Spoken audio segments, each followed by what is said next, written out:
അതോ എന്നോട്? ഈ താങ്ക്സ് ഇപ്പൊ എന്തിനാണാവോ? ഞാൻ വളരെ ടഫാണ്.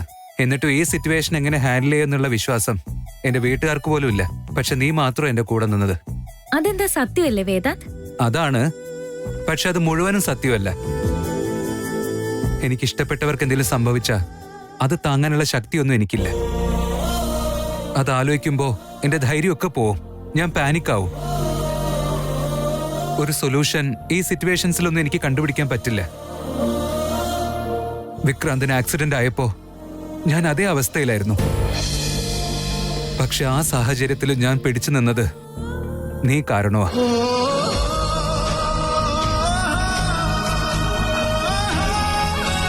നിന്റെ പ്രസൻസ് ഉണ്ടാ ഞാൻ അത്രയും സ്ട്രോങ് ആയത്. എന്തും നേരിടാനുള്ള ശക്തി കിട്ടിയത് നിന്നിൽ നിന്നാ. നീയാണ് എന്റെ എനർജി ബൂസ്റ്റർ, സ്ട്രെസ് ബസ്റ്റർ എല്ലാം.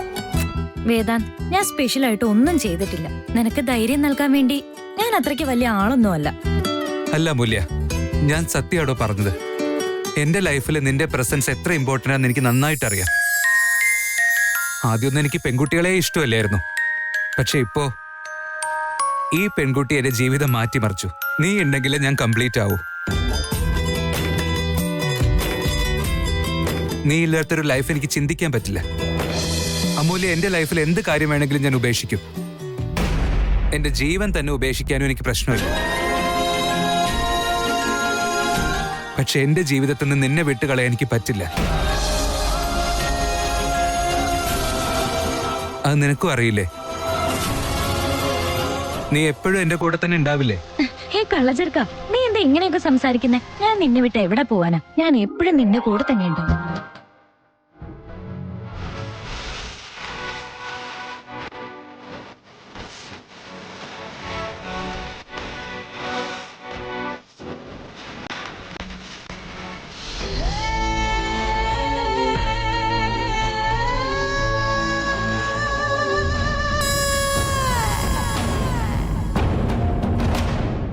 എന്തു പറ്റി സിസ്റ്റർ?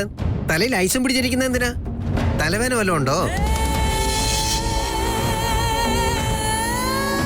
ഞാൻ സ്വയം കഷ്ടപ്പെട്ട് കെട്ടിപ്പടുത്തുയർത്തിയ സാമ്രാജ്യത്തെക്കുറിച്ച് ഓർക്കുമ്പോൾ എനിക്ക് നല്ല ടെൻഷനുണ്ട്. ഫ്യൂച്ചർ എന്താകുമെന്നുള്ളൊരു ഭയം എനിക്ക് തുടങ്ങിക്കഴിഞ്ഞു. വിക്കിയെ കാണുമ്പോഴൊക്കെ എനിക്കെന്തോ വല്ലാത്തൊരു പേടി തോന്നും. അവൻ പെട്ടെന്ന് എന്നോട് ആക്സിഡന്റിന്റെ കാര്യം എന്തെങ്കിലും ചോദിച്ചു കഴിഞ്ഞാ എന്ത് പറയൂന്ന് ഓർത്തിട്ട് ആകെ ടെൻഷൻ ആവുക.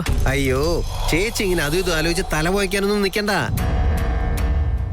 അങ്ങനെ ഒന്നും സംഭവിക്കാൻ പോകുന്നില്ല. അങ്ങനെ എന്തെങ്കിലും ഉണ്ടായിരുന്നെങ്കിൽ അമ്മയുടെ കൈകൊണ്ട് വാരിത്തരാൻ പറയില്ലല്ലോ.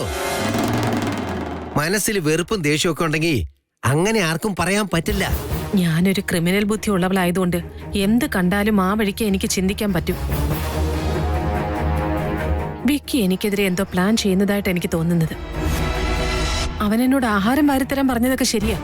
പക്ഷെ അവന്റെ നോട്ടത്തിലെന്തോ, അവന്റെ ഉള്ളിൽ എന്തൊക്കെ പുകയുന്നത് പോലെ എനിക്ക് തോന്നിയത്.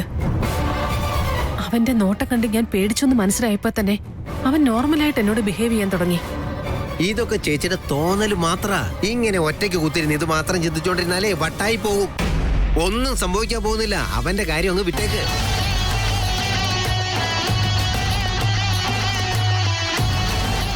നീ പറഞ്ഞതുപോലെ തന്നെ അവൻ എന്നെക്കുറിച്ച് എന്തെങ്കിലും സംശയമുണ്ടായിരുന്നെങ്കിൽ അത് ഡയറക്റ്റായിട്ട് വന്ന് എന്നോട് ചോദിച്ചേനെ. അതവൻ ചോദിക്കാത്തടത്തോളം കാലം അവൻ കാര്യങ്ങളൊക്കെ അറിഞ്ഞിട്ടാണോ അതോ അല്ലയോ എന്നുള്ളത് നമുക്ക് എങ്ങനെ ഉറപ്പിക്കാൻ പറ്റും? അങ്ങനൊന്നും ആയിരിക്കില്ലെന്നാ എനിക്ക് തോന്നുന്നത് ചേച്ചി. അവൻ എല്ലാ കാര്യങ്ങളും അറിഞ്ഞു എന്നുള്ള കാര്യം സത്യം.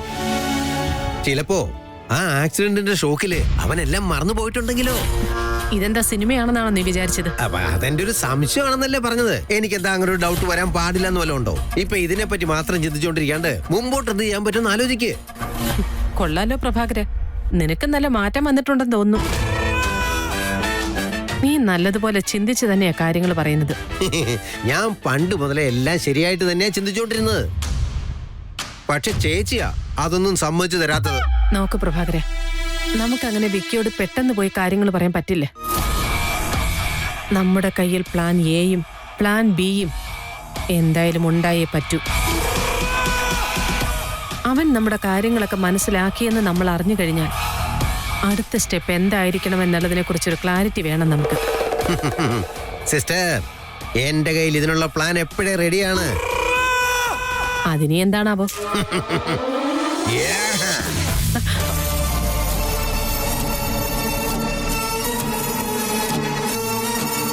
ഇതാണ് പ്ലാൻ ഫിനിഷ്.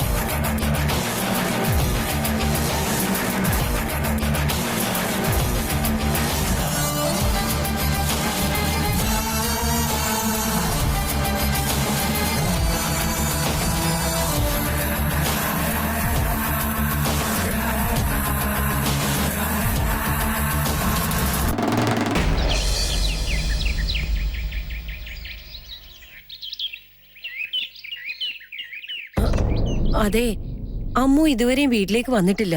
അവൾ എവിടെയാന്ന് പോയെന്ന് അന്വേഷിക്കേ. അന്വേഷിച്ചു പോകാൻ അവളെന്താ ചെറിയ കുട്ടിയാണോ? ആരതിയുടെ വീട്ടിലേക്കല്ലേ പോയത്?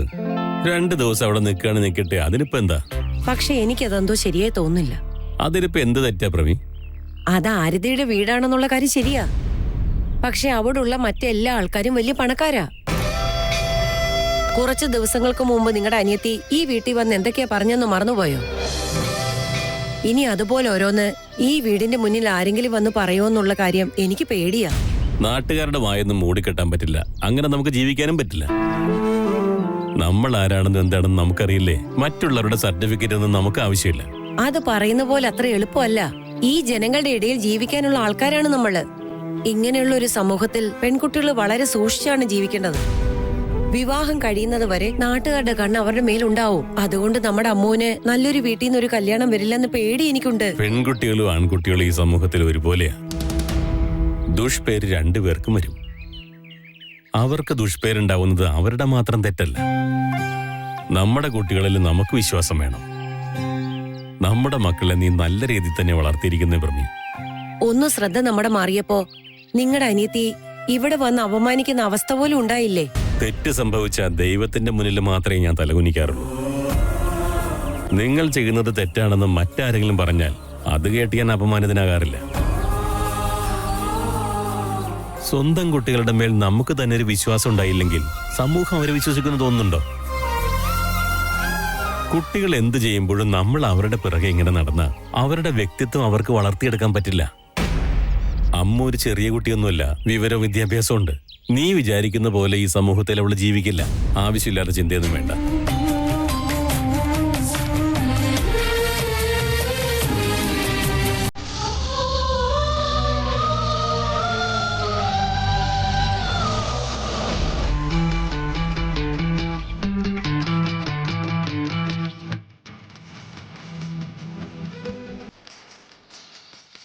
നീ ഒരിക്കലും സമ്പന്ന കുടുംബത്തിൽ നിന്ന് ഒരു പയ്യനെ സ്നേഹിക്കാനോ കല്യാണം കഴിക്കാനോ പാടില്ല മോളെ. വേദാന്ത്, എനിക്ക് ഉടനെ വീട്ടിൽ പോണം. ഇവിടെ ഒരുപാട് CCTV കണ്ണുകൾ ഉള്ളതാ. കറക്റ്റ്. പക്ഷെ നിന്നെ വിട്ടിട്ട് പോയി എനിക്ക് മനസ്സ് വരുന്നില്ല. നാളെ തന്നെ നീ എന്ത് തന്നെയാലും ഓഫീസിലേക്ക് വന്നിരിക്കണം. ഡോൺ വറി, ഞാൻ നാളെ ലീവിനൊന്നും അപ്ലൈ ചെയ്തിട്ടില്ല. ഞാൻ എന്തായാലും നാളെ വരും. നേരെ വന്ന് നിന്റെ ചേംബറിലായിരിക്കും ഹാജർ വെക്കുന്നത്. അവിടെ എത്ര നേരം വേണമെങ്കിലും നീ എന്നെ നോക്കിയിരുന്നു. അപ്പൊ നിന്നെ നോക്കിയിരിക്കാൻ വേണ്ടി എനിക്ക് പെർമിഷൻ വേണമെന്നാണോ? എന്താ ബോസ് ഇങ്ങനെയൊക്കെ? നാട്ടുകാർക്ക് മറ്റുള്ളവരെ കുറിച്ച് കൺസേൺ കൂടുതലല്ലേ? നമ്മുടെ ഭാഗത്തുനിന്ന് എന്തെങ്കിലും തെറ്റുണ്ടാവാൻ നോക്കിയിരിക്കല്ലേ അവര്? അസൂയക്കാരല്ലേ എല്ലാരും? പ്രശ്നങ്ങൾ ഇല്ലാത്ത കുടുംബത്തില് പ്രശ്നങ്ങൾ ഉണ്ടാക്കിയെടുക്കാനായിട്ട് അവർക്ക് ദൈവം കൊടുത്ത ഒരു വരവാ അത്. ഞങ്ങളൊരു മിഡിൽ ക്ലാസ് ഫാമിലി അല്ലേ. ഇവിടെ കാശിന് മാത്രമല്ല, അഭിമാനത്തിനാ എല്ലാരും വില നൽകുന്നത്. അതാണ് നമ്മുടെ സമ്പത്തും. നാട്ടുകാർക്കൊക്കെ സമ്പത്തിന് മേലെ കണ്ണെങ്കിൽ അച്ഛനും അമ്മയ്ക്കും ടെൻഷൻ കൂടില്ലേ? അതുകൊണ്ട് ഞാൻ പോയിട്ട് വരാം. ഒന്നും വിചാരിക്കില്ലേ കളച്ചെറുക്ക? I miss U.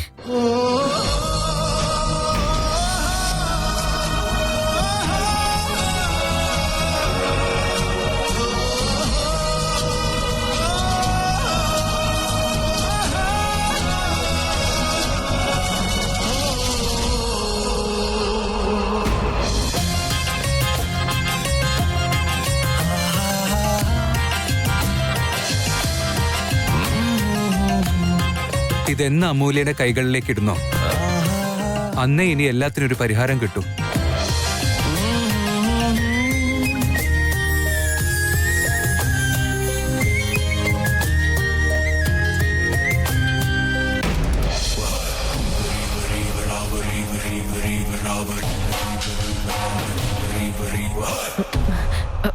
വിക്കി, ഓ മദറിന്റെ സൂക്ഷിച്ച് പതുക്കെ. എന്തൊക്കെയുണ്ട് മാമ? ഇപ്പോഴാണോ വരുന്നേ? മാമനല്ല, അമ്മാവൻ. രണ്ടിനും ഒരേ അർത്ഥമല്ല. വീട് മാമ. ആരതി എവിടെ പോയി വിക്കി? ഏതോ അമ്പലത്തില് വഴിപാടണമെന്ന് പറഞ്ഞിറങ്ങിയതാ. വന്നത് മുതൽ എന്തൊക്കെയോ ചെയ്യുന്നുണ്ട്, ഒരു ബോധമില്ല. നിനക്കെന്തെങ്കിലും ആപത്തുണ്ടെങ്കിൽ അത് മാറാൻ എന്തായാലും അവള് പ്രാർത്ഥിക്കണമല്ലോ. പാവം, അവളുടെ കടമകളല്ലേ അവള് ചെയ്യുന്നത്. ഇപ്പം നിനക്ക് വേദന എങ്ങനെയുണ്ട് മോനെ? കുറവുണ്ടല്ലോ അല്ലേ? കുഴപ്പമൊന്നുമില്ല മദറിന്റെ, ചെറിയ വേദനയുണ്ട്. കുറച്ചു ദിവസം കഴിയുമ്പോ ഇതൊക്കെ ഓക്കെ ആയിക്കോളും. നോക്കട്ടെ, വേദനകളെല്ലാം പൂർണ്ണമായി കുറയ്ക്കുന്നതിന് നിന്നെ ഞങ്ങൾ മുകളിലേക്ക് അയക്കാം. ആക്ച്വലി എനിക്കൊരു കാര്യം മനസ്സിലാകുന്നില്ല വിക്കി. നീ അത്രയ്ക്കും കെയർലെസ് ആയിട്ടാണ് റോഡ് ക്രോസ് ചെയ്തത്. അല്ല, ഏതോ ഒരു വണ്ടി വന്ന് നിന്നെ ഇടിച്ച് ആക്സിഡന്റ് ആക്കാൻ വേണ്ടി നീ അതൊന്നും ശ്രദ്ധിച്ചില്ലായിരുന്നോ? ശരിക്കും അവിടെ എന്താ സംഭവിച്ചത് വിക്കി? ആക്ച്വലി അവിടെ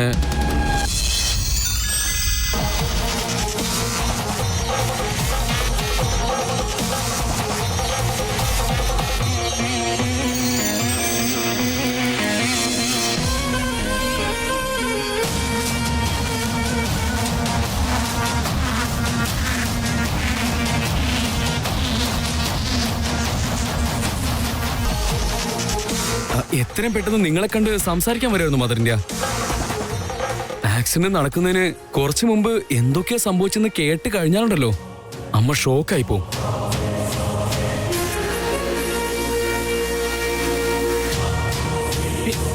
എന്താ സംഭവിച്ചത് വിക്കി?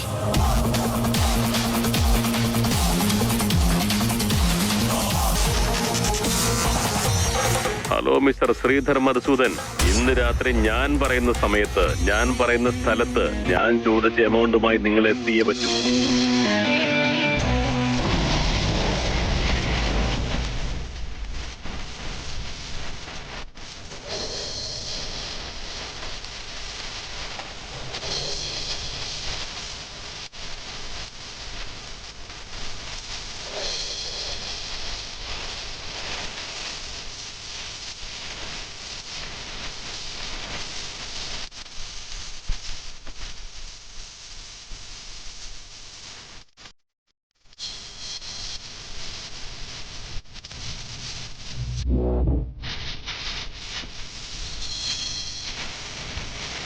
ബ്ലാക്ക് മെയിൽ ചെയ്യാനെന്നോ? അയാൾ എന്താ പറഞ്ഞത്? അയാള് പറഞ്ഞ കാര്യങ്ങൾ അറിയിക്കാനാ ഞാൻ ഓടി വന്നേ. നിങ്ങൾ സത്യത്തിൽ സുഹാസിനി മേനോൻ അല്ല.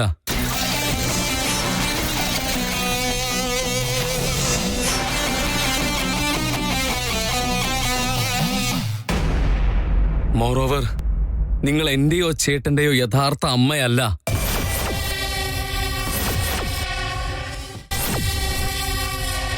നിങ്ങൾക്ക് ഞങ്ങൾ ആരോടും സ്നേഹമോ വാത്സല്യമോ ഒന്നും തന്നെയില്ല. നിങ്ങളിപ്പോ ഈ കാണിക്കുന്നതെല്ലാം വേറെ അഭിനയമാണ്. നിങ്ങൾ കാശിന് വേണ്ടിയാണ് ഈ ഡ്രാമയെല്ലാം കളിക്കുന്നത്. നിങ്ങൾ ശരിക്കൊരു രാക്ഷസിയാണ്. ഇതെല്ലാം ധ്രുവ മനസ്സിലാക്കി ചേട്ടനോട് പറയാൻ ശ്രമിച്ചപ്പോ അവനെ വീട്ടിൽ നിന്ന് പോലും നിങ്ങൾ പുറത്താക്കാൻ ശ്രമിക്കുകയാണ് ചെയ്തത്. എല്ലാം കൂടി ഒരു വാക്കിൽ പറയുകയാണെങ്കിൽ നിങ്ങളെപ്പോലൊരു വൃത്തികെട്ട സ്ത്രീ ലോകത്ത് വേറെയില്ല. മനുഷ്യരൂപത്തിലുള്ള നീച മൃഗമാണ് നിങ്ങൾ.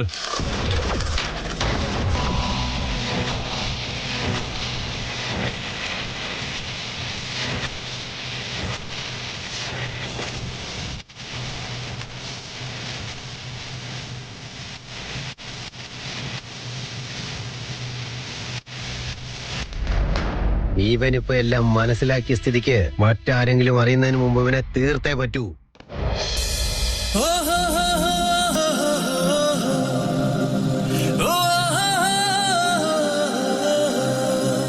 പക്ഷെ നിന്നെ വിട്ടിട്ട് പോയി എനിക്ക് മനസ്സ് വരുന്നില്ല.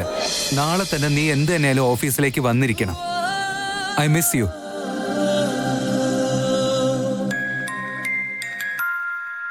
വേദാന്ത്, നീ എന്നെ എത്രത്തോളം സ്നേഹിക്കുന്നുണ്ടെന്ന് എനിക്ക് നന്നായിട്ട് അറിയാം. ഞാൻ ചെറുതായിട്ട് അവോയ്ഡ് ചെയ്താൽ പോലും നിനക്കത് എത്രത്തോളം ഫീൽ ചെയ്യുന്നുണ്ടെന്ന് എനിക്ക് മനസ്സിലാവുന്നുണ്ട്. പക്ഷെ അമ്മയെ വിഷമിപ്പിക്കാനും എനിക്ക് പറ്റില്ല. വീട്ടുകാരെ എതിർത്ത് എനിക്ക് നിന്നെ വിവാഹം ചെയ്യാനും പറ്റില്ല. ഈശ്വരൻ തന്നെ എന്തെങ്കിലും ഒരു വഴി കണ്ടുപിടിച്ച് നമ്മുടെ വിവാഹം നടത്തി തന്നാ മതിയായിരുന്നു. എന്നാലും എന്റെ അമ്മയുടെ വാക്കുകളെ ധിക്കരിക്കാൻ പറ്റാത്ത ഒരവസ്ഥയിലാണ് ഞാനിപ്പോ ഉള്ളത്. പക്ഷെ നിന്നെ മറക്കാനും എനിക്ക് കഴിയില്ല വേദാന്ത്. സത്യം പറഞ്ഞാ അങ്ങനെ ഒരു കാര്യത്തെക്കുറിച്ച് ചിന്തിക്കാൻ തന്നെ എനിക്ക് പേടിയാ. കാരണം എന്താണെന്ന് വെച്ചാൽ നീ എനിക്ക് ജീവനാ.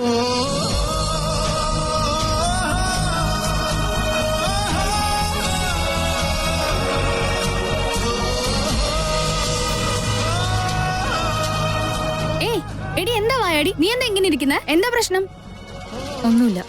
ഇപ്പൊ കുറച്ചു നാളായിട്ട് നീ ആ ഡ്രാമ ക്യൂനെ പോലെ ഓരോന്ന് ചെയ്യുന്നേ. എന്തെങ്കിലും ഉണ്ടാവും, പക്ഷെ ചോദിച്ചാ ഒന്നുമില്ലെന്നൊരു ബിൽഡപ്പും. ഒന്നുമില്ലാന്നുണ്ടെങ്കിൽ ബിൽഡപ്പ് തന്നിട്ട് കാര്യമില്ല. എന്തെങ്കിലും ഉണ്ടെങ്കിലേ ബിൽഡപ്പ് തന്നിട്ട് കാര്യമുള്ളൂ. മനസ്സിലാക്ക്. മനസ്സിലായി മോളെ, മനസ്സിലായി. ഇത്ര ചെറിയ കാര്യത്തിലൊന്നും വഴക്കുണ്ടാക്കാൻ എനിക്ക് താല്പര്യമില്ല. അതിനുള്ള മൂടും എനിക്കില്ല. എടി അഹങ്കാരി, ഞാൻ നിന്നോട് സംസാരിക്കാൻ പറഞ്ഞോ? നീയല്ലേ ഇങ്ങോട്ട് ഓരോന്നും ചോദിച്ചുകൊണ്ട് വന്നത്? അതിന് ഉത്തരം പറഞ്ഞാ അതിന്റെ കാരണവും ചോദിച്ചു വരും. നീ ഒരാവശ്യമില്ലാതെ ഓവറായിട്ട് സംസാരിക്കുന്നുണ്ടേ. അയ്യോ പാവല്ലേ, നിന്റെ മൂഡ് ശരിയല്ലല്ലോ എന്ന് പറഞ്ഞ അന്വേഷിക്കാൻ വന്നപ്പോ എന്റെ നേരെ കയറുന്നോ? കൂടി മുതുക്കി.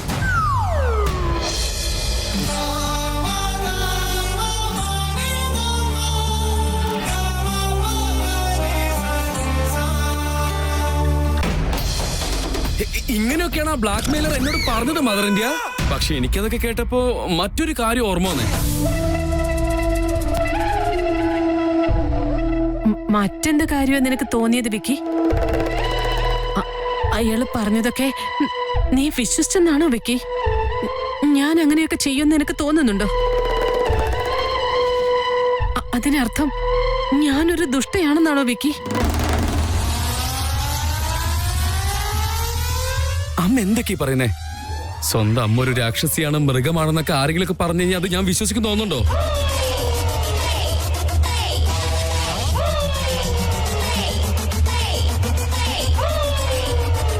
ഇത്രയും വർഷം ഞാൻ അമ്മയുടെ കൂടെയല്ല ജീവിച്ചത്.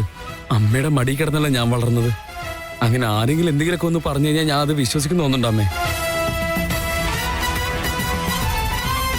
ഞാൻ വേദാന്ത മേനോന്റെ അനിയനാണ് മദർ ഇന്ത്യ. ചേട്ടൻ അമ്മയോട് എത്രയോ സ്നേഹമുണ്ടെന്ന് എനിക്കറിയില്ലേ? എനിക്കും അതേ സ്നേഹം തന്നെ അമ്മയോട്. ഏതോ ഒരുത്തം വന്ന് എന്റെ അമ്മയെക്കുറിച്ച് ഇങ്ങനെയൊക്കെ പറഞ്ഞിട്ട് പോയാ ഞാനത് വിശ്വസിക്കണോ?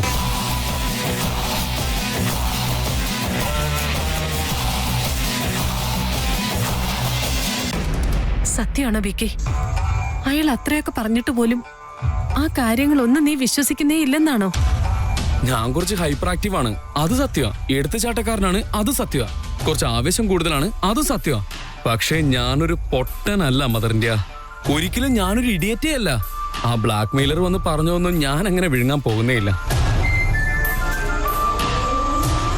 അയാളാണെങ്കിൽ കാശ് മാത്രം ടാർഗറ്റ് ചെയ്തിട്ടാണ് ഇത്രയും വലിയ കള്ളങ്ങളൊക്കെ പറഞ്ഞത്. കാശിന് വേണ്ടി മാത്രം. അതെനിക്ക് മനസ്സിലാവില്ലേ? അയാൾക്ക് വേണ്ടത് കാശ് തന്നെയാണെന്ന് അറിയാൻ വേണ്ടിട്ട് 4-5 ചോദ്യം അങ്ങോട്ട് ചോദിച്ചു. അയാൾ എന്റെ അഭിനയം കണ്ട് വിശ്വസിച്ച് കൂടുതൽ കാര്യങ്ങൾ പറഞ്ഞു. അപ്പൊ തന്നെ എനിക്ക് മനസ്സിലായി അയാളുടെ ഇന്റൻഷൻ എന്താണെന്ന്. അയാൾ ശരിക്കൊരു വിഷസർപ്പമാണ്. പക്ഷേ അയാൾ മറ്റുള്ളവരെ പോലെ ഒരു പൊട്ടനാ. ഇനിയും താനിങ്ങനെ പറയുകയാണെങ്കിൽ ഞാൻ എന്റെ ചേട്ടനെ വിളിച്ചോണ്ട് വരും. ഇതൊക്കെ നീ എന്റെ ചേട്ടനെ മുമ്പിൽ വെച്ച് പറയടാന്ന് പറഞ്ഞ് ഞാൻ കുറച്ചേരം അയാൾ അങ്ങോട്ട് പേടിപ്പിച്ചു. അപ്പൊ തന്നെ അയാൾക്ക് മനസ്സിലായി എന്നെ അങ്ങനെ പറ്റിക്കാനൊന്നും പറ്റില്ലെന്ന്. ഞാൻ വിശ്വസിക്കുന്നില്ല എന്ന് അയാൾക്ക് മനസ്സിലായി കഴിഞ്ഞപ്പോ അയാൾ സൈലന്റ് ആയി.